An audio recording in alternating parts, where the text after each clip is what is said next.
네, 이번 시간에는 보건교육 방법론 4장을 살펴보겠습니다.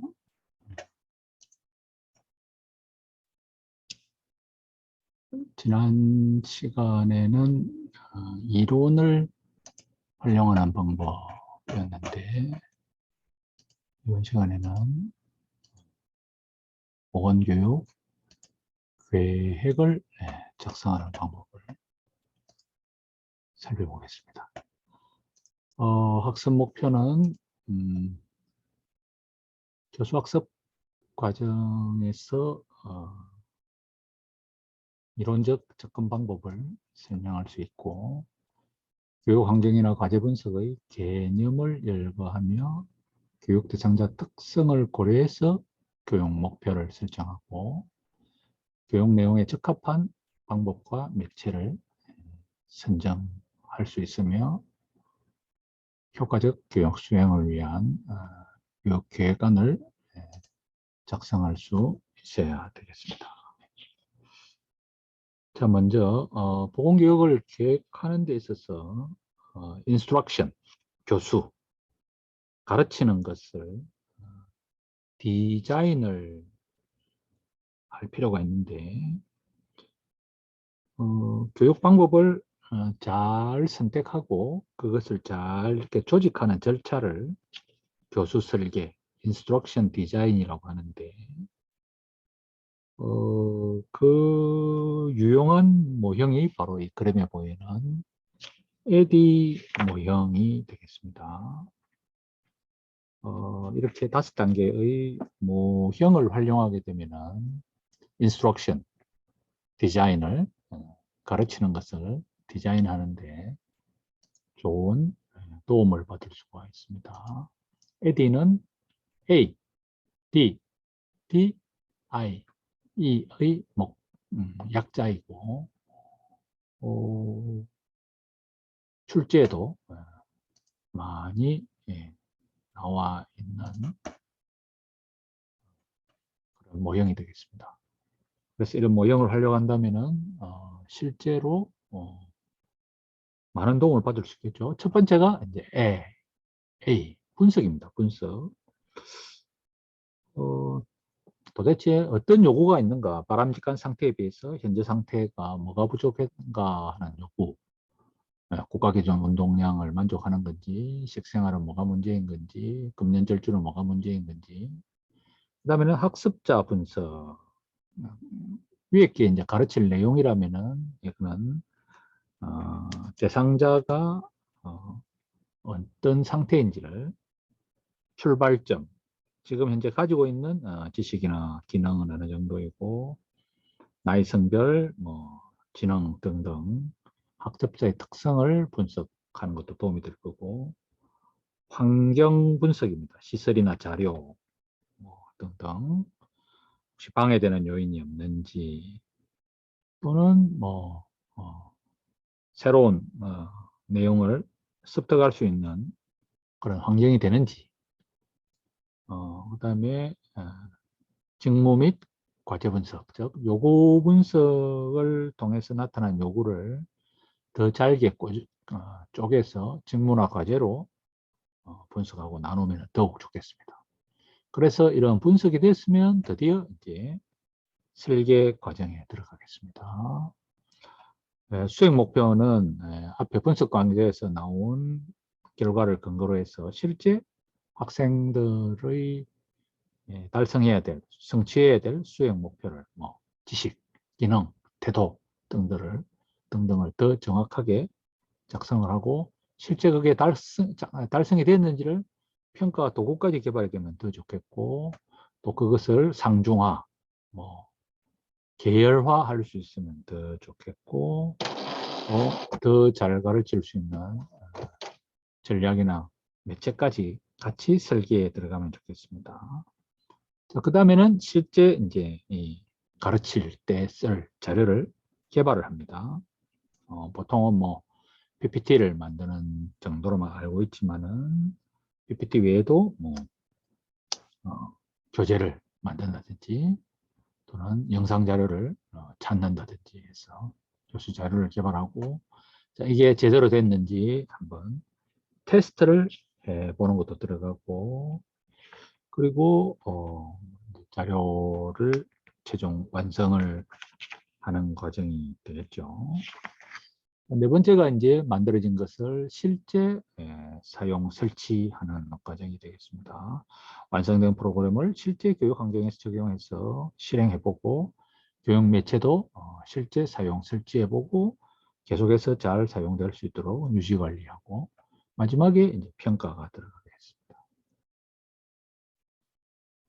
이렇게 뭐 간단한 이렇게 AD 모형은 외우기도 좋고, 그죠? Analyze, Design, Development, Implement, Evaluation 이렇게 하게 되면은 훨씬 체계적인 교육 방법이 조직화될 수 있겠죠. 자, 그 다음에 AD보다 조금 복잡해 보이지만은 또 딕캐리의 이론도 있습니다. 딕캐리의 이론은 뭐 조금 외우기는 쉽지 않아 보이지만은 들어보면은 뭐 앞에 거하고 비슷하지요. 먼저 앞에서 애널라이즈와 유사한 과정으로 어떤 요구가 있는가 하는 요구도를 분석하는 겁니다. 그죠? 요구도를 분석하고 그 다음은 이제 무엇을 가르칠 것인가, 좀 더 자세한 학습 절차 등을 분석해서 수행 목표를 만들어낸다. 문장의 형식으로. 물론 이렇게 하기 위해서는 가르칠 내용도 중요하지만은 학습자를 분석하는 것도 들어가죠. 그래서 수용 목표가 만들어지면은 평가 도구까지 개발을 하고, 그래서 어떻게 효과적으로 가르칠 것인가 하는 전략을 개발해서 교수 자료까지 만들고 난 뒤에는 형성평가를 합니다. 형성평가. 최종평가를 하기 전에 이것이 잘 만들어졌는지 검토, 수정, 보완을 한 다음에 최종적인 설계를 하고 실행을 한 다음에 마지막 종합평가를 해서 수정을 하는 빅캐리의 이론이 있고요. 세 번째로는 하이니의 모형이 있습니다. 뭐 어슈어 모형이라고 하는데 어느 모형이 낫다기보다는 이게 조금 더 간단해 보인다, 그죠? 학습자를 분석을 해서 무엇을 가르칠 것인가를 목표를 진술하고, 그래서 거기에 맞는 방법이나 매체나 자료를 선정하고, 실제 그것을 활용을 하되 가능한 한 학습자로부터의 어떤 참여를 통해서 일종의 반응을 보고 평가, 수정한다. Analyze, State, Select, Utilize, Require, Evaluation의 약자를 따서 이렇게 Assure 모형이라고 부르게 됩니다. 그래서 지금까지 이렇게 이런 교수 설계, 인스트럭션 디자인을 하는데 이런 어느 모형이든지 세 가지를 봤는데 에디, 딕캐리, 또 쉬어 모형 같은 걸 활용을 하게 되면은 이 인스트럭션, 교수 설계를 하는데 더욱더 체계적이고 유용하게 활용을 할 수가 있을 것입니다. 자, 그다음 두 번째로는 가르치고 배우는 절차에 대해서 살펴보겠습니다.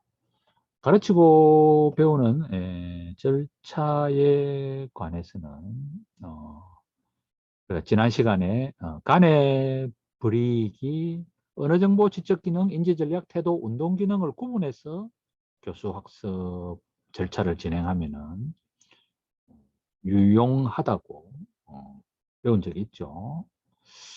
자, 이것을 켈러라는 분은 또 이렇게 켈러의 동기 설계 이론이라고 해서 ARCS 이론으로 만든 것도 있습니다. A, R, C, S. 아크라는 말이 사실 불꽃이라는 뜻이 있죠. 불꽃. 그래서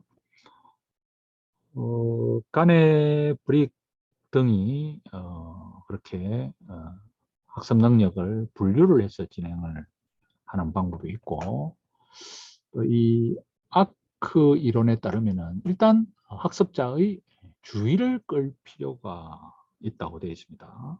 흥미를 유발하는 뭐 질문, 동영상, 사례 이런 걸 보여주고, 그 다음에 이게 나와 무슨 관련이 있는가 하는 친밀성, 자기 자신의 필요, 동기하고 맞도록 왜 이걸 배워야 되는지에 대해서 이런 관련성을 높여줄 필요가 있습니다. 즉, 학습자 개인의 흥미나 목적이나 요구와 관련이 있도록 그 사람의 옛날의 경험과 연관을 시켜서 친밀감을 좀 형성될 필요가 있고, 그 다음에 이 C는 자신감이 되겠습니다. 자신감.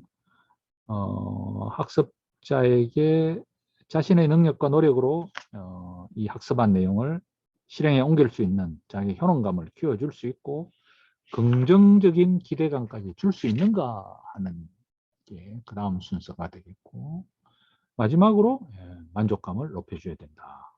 그래서 새로 습득한 지식이나 기능을 적용해 볼 수 있는 문제를 제시해서 칭찬도 해주고 보상도 해주고 성공적인 수행을 할 수 있도록 이 교수 학습 절차를 주의를 환기하고 본인과 관련을 지을 수 있는 그런 친밀감을 이 학습 교육 활동과 관련해서 관련성을 지어주고 자신감과 만족감까지 높여준다 하는 게 아크 이론인데, 아크 이론보다는 왼쪽에 있는 이게 더 조금 더 자세하다, 그죠? 주역만 집중할 게 아니고 학습 목표를 제시하고 관련성을 키워주기 위해서는 이 학습자가 가지고 있는 사전 지식, 앞에서 배웠던 것 등을 언급을 해주면서 뭔가 흥미가 있고 자극이 되는 자료를 제시하면서 이제 준비한 교육 자료를 제공을 해주고, 그 다음에는 이제 수행을 유도를 합니다. 그죠? 뭐 기능 같으면 연습을 해보게 하고, 지식 같으면은 말해보게 해가지고 얼마나 배웠는지를 확인을 하고, 그래서 잘했습니다. 일종의 수행평가처럼. 그래서 완전히 자기 것으로 파악을 해서 다른 분야에까지 응용을 할 수 있도록 만들어준다 하는 게 아크 이론보다도 더 자세한 교육, 교수, 학습 절차가 되겠습니다. 아크 이론을 조금 더 다른 그림을 통해서 자세히 보면 이렇게도 표현할 수 있습니다.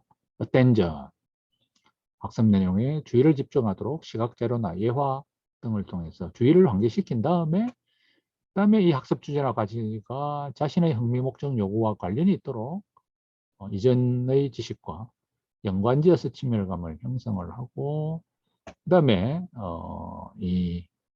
이게 학습한 내용이 자신의 능력과 노력을 실행에 옮길 수 있다를 정도로 자신 효능감까지 부여를 해서 긍정적인 기대를 주고 난 뒤 마칠 때는 만족감, 숙달을 통해서 만족감을 얻을 수 있도록 피드백이나 정보를 제공하고 연습할 기회를 준다든지 보상을 해준다든지 칭찬을 해주는 방법으로 해서 교수 학습을 절차를 진행하는 것이 바람직하다고 하겠습니다. 자, 그래서 이런 이론을 바탕으로 해가지고 보건 교육을 진행하기 위해서는 이런 앞에 나온 모형을 잘 활용해서 우리가 교수 학습 과정을 진행을 해야 되는데, 뭐 학습자의 특성도 중요하죠.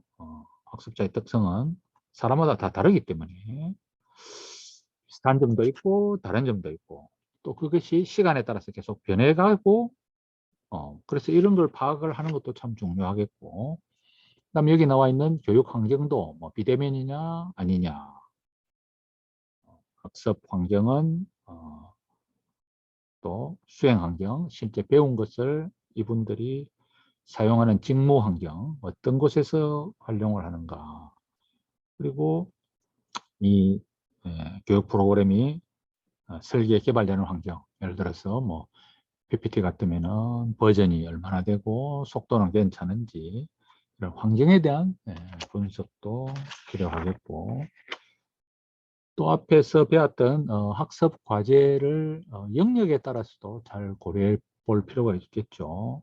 용어부터 생소한데 용어도 모르는데 학습 교수 학습을 진행하기도 어렵고, 이게 이제 간의 불이익이 분류한 언어 정보도 가르쳐야 되는데 거기다가 뭔가 새로운 사실까지 가르쳐야 되고, 그다음에 뭔가 이제 문제 해결, 자기만의 어떤 뭐 어려움을 해결하는 방식을 고안해내게 한다든지, 그리고 뭐 실제 따라 해봐야 되는 게 있는 건지, 그리고 태도도 키워줘야 되는 건지 하는 것도 예, 고려하면은 좋겠죠. 예를 들어서 흡연 교육을 한다면은 이렇게 가르쳐야 될 게, 그죠?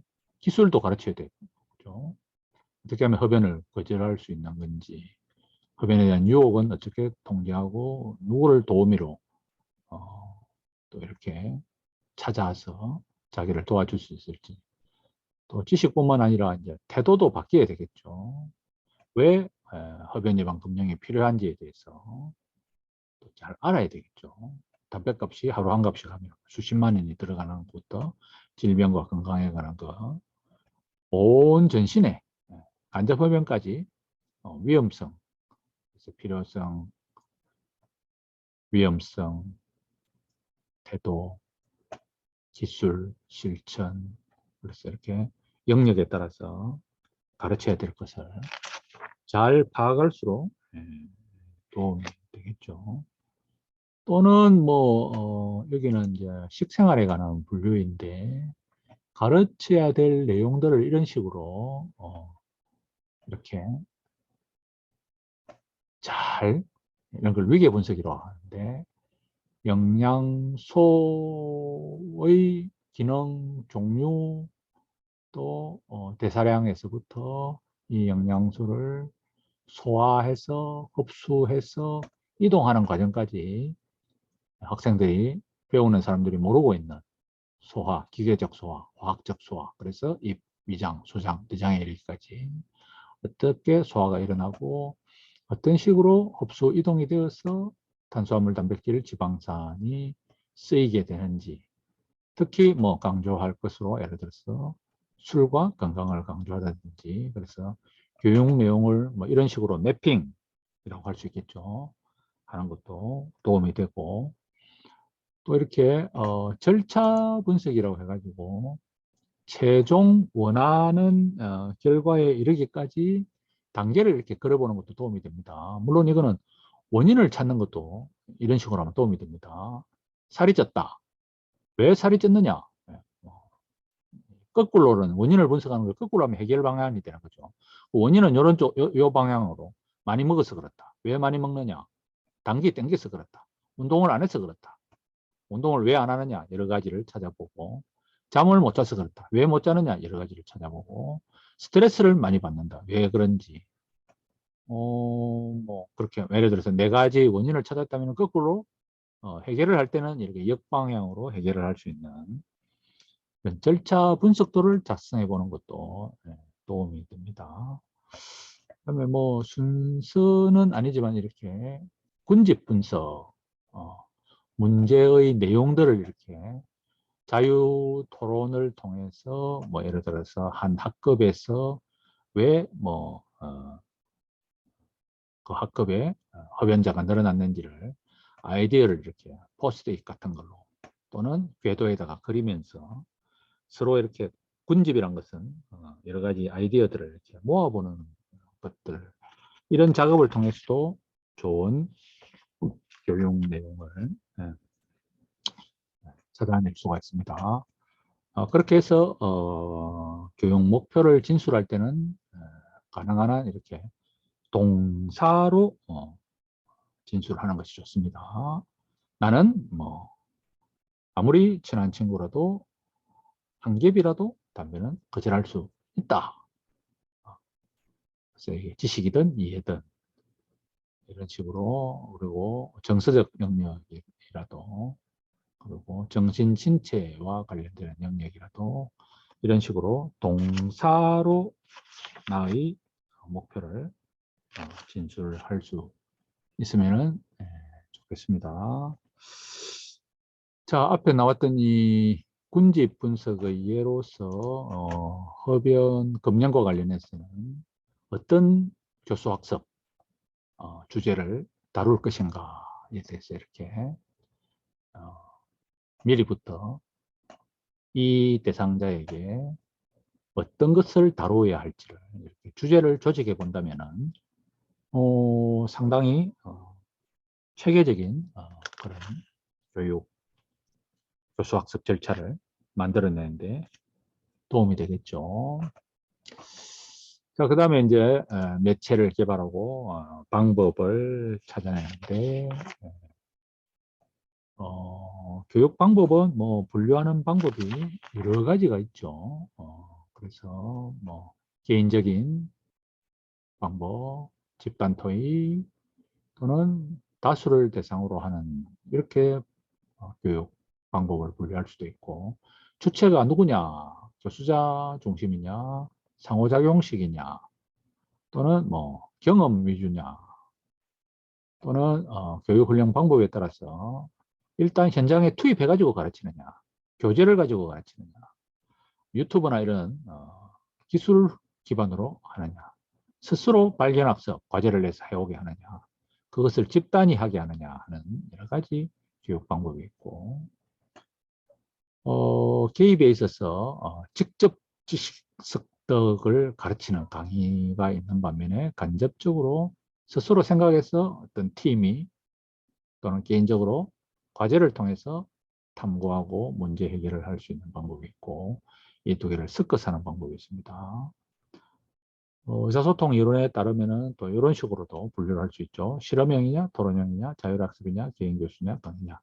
금붕어에게 뭐 담배의 니코틴을 직접 주사를 해보기도 하고, 흡연의 해로움을 토론해 보기도 하고, 강의를 듣기도 하고, 개인 지도를 받기도 하고, 과제를 통해서 자율학습을 하기도 하고. 그래서 뭐 분류를 어떻게 하느냐 하는 것은 분류 기준에 따라 다른데, 다양한 방법으로 교육 방법을 활용할 수 있겠습니다. 개인이냐, 집단이냐, 수동적이냐, 그리고 탐구하느냐에 따라서 우리가 잘 알고 있는 뭐 집단을 대상으로 강의나 시범을 하거나 또는 상당 기간 동안에 인턴을 하는 방법도 있고, 또는 집단을 기반으로 하되 이런 설명적인 방법이 아니라 모여서 의논을 하고 세미나를 하고 현장 학습을 하고 심포지엄 패널 토의, 원탁 토의를 하는 방법도 있고, 또 이런 집단이 아닌 개인으로 독학, 면담, 1대1 또래, 뭐 질의응답을 반복하는 방법, 그리고 이제 어제테이, 직접 직무에 투입이 돼서 하는 방법, 프로그램, 잘할 때까지 반복으로 뭐 문제를 풀게 한다든지. 그래서 교육 방법은 여러 가지가 있는데 각각의 장단점이 다 있습니다.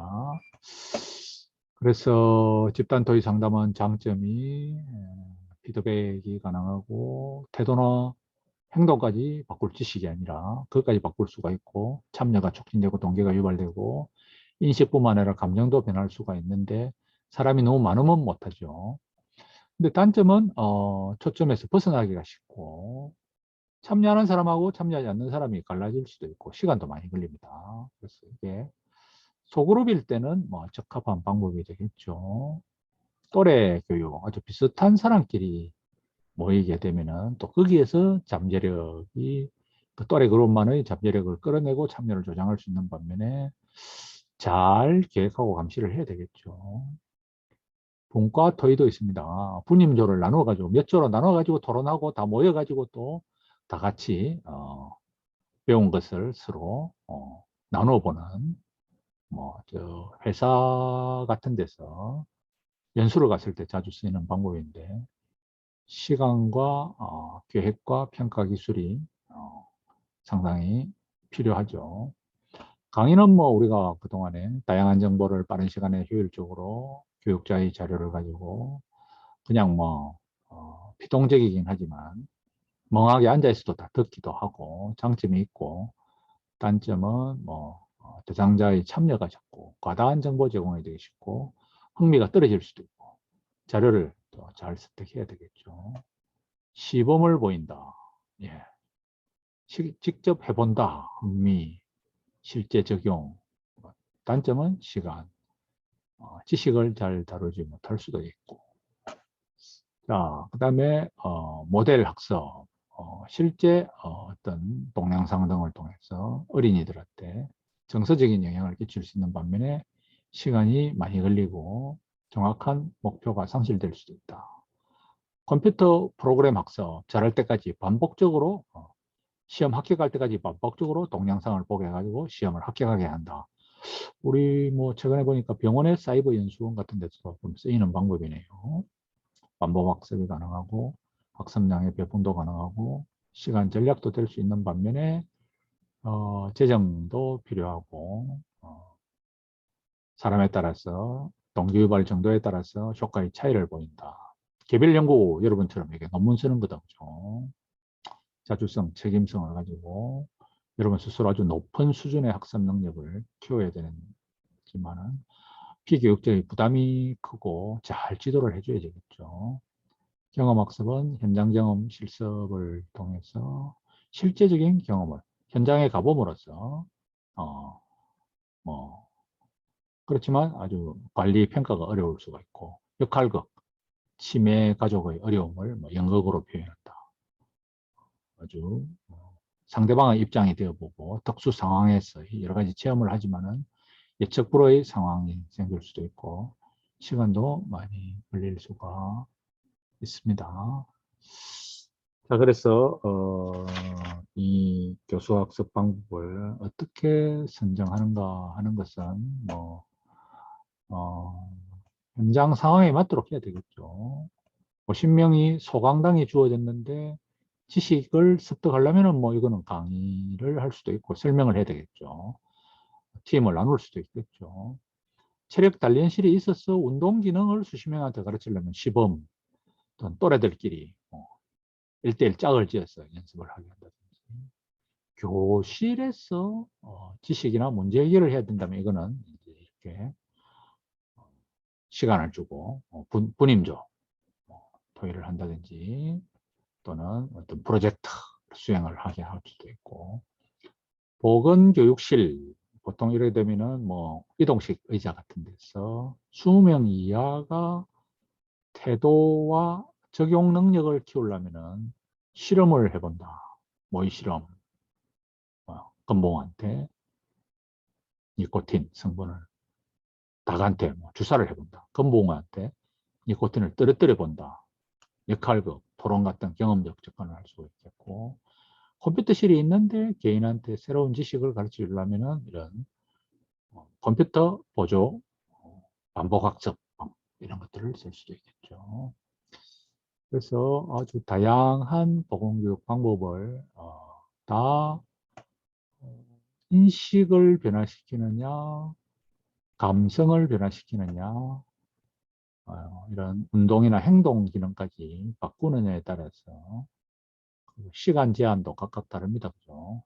또래들끼리 또는 어떤 뭐 이런 행동 수정에까지 이르기 위해서는 장시간이 필요한 것도 있고 짧은 시간에 할 수 있는 것들도 있고 연령도 뭐 나이가 너무 어리면 못하는 게 있고 인원수 제한이 있는 게 있고 예산의 제한도 있어서 이런 것들을 잘 활용해서 보건교육 방법을 개발을 해야 되겠습니다. 그래서 흡연을 예로 들어보면은 인식을 변화시키느냐 그냥 정확한 지식을 늘리느냐 태도를 변화시키느냐 행동을 변화시키느냐 사회의 변화까지 유도하느냐에 따라서 교육 방법이 달라진다. 그죠? 인식을 변화시키려면 신문방송, 캠페인, 지식을 전달시키려면 학교 교육과정을 바꾸고 교육과정, 주로 교육을 해야 되고 태도를 바꾸려면 주로 실험을 해야 된다. 그죠? 그리고 행동 변화에까지 이르려면 하니까 보조제도 줘야 되고 그룹 토의나 역할극, 자조 집단을 만들어서 시간도 많이 걸리고 사회 변화까지 하려면은 자판기나 감시 활동, 이벤트 등까지 필요하게 되겠습니다. 자, 그래서 실제로 자료를 제작을 하기 위해서는 요구도에 맞는 매체를 선택하고 목적을 결정해서 기초조사를 통해서 이론에 기반해서 설계를 하고 제작을 하고 실제 적용해보고 수정해서 최종판을 완성하고 뭐 지침서까지 붙여주면 더 좋겠고 그렇게 해서 활용과 보급을 하고 제대로 됐는지는 또 평가를 할 수 있어야 되겠죠. 그래서 교육만 하는 것이 아니라 어떻게 제대로 진행이 되고 있는지 과정평가죠. 이거는 장소, 시간, 교육 내용, 방법, 적절성에 대해서 체크리스트를 만든다든지 강사에 대한 만족도를 한다든지 출석부를 제대로 출석을 하는지를 평가를 하고 그 다음에 좀 단계적인 효과가 있는가 지식은 변화했는가 태도는 변화했는가 설문지를 조사해 본다든지 결심률 실제 실제하는 사람의 수가 몇 명인지 하는 걸 평가를 하고 장기적인 결과까지 그래서 흡연율, 금연구역, 질환자, 사망률 장기적인 결과까지 평가를 할 수도 있겠습니다. 그래서 마지막으로 이제 특정 개인이나 집단, 조직을 대상으로 보건교육 계획서를 작성을 하게 됩니다. 주제, 대상, 장소, 시간에 따라서 목표가 뭐고 교육 내용을 어떤 방법으로 어떤 매체를 가지고 어느 정도의 시간 동안에 하고 어떻게 평가를 하겠는가 중간평가, 최종평가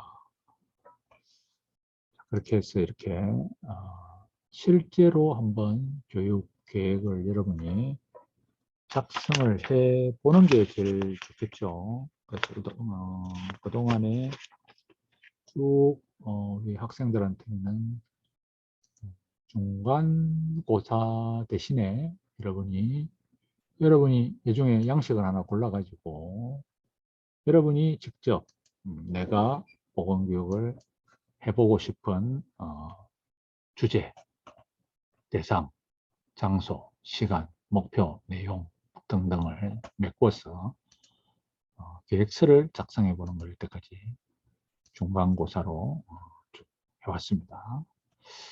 일단 여기까지 듣고 또 제가 여러분하고 토론을 하면서 다시 한번 중요한 내용은 복습을 하도록 그렇게 해보겠습니다. 네. 보건교육 방법론 4장은 이렇게 훑어보고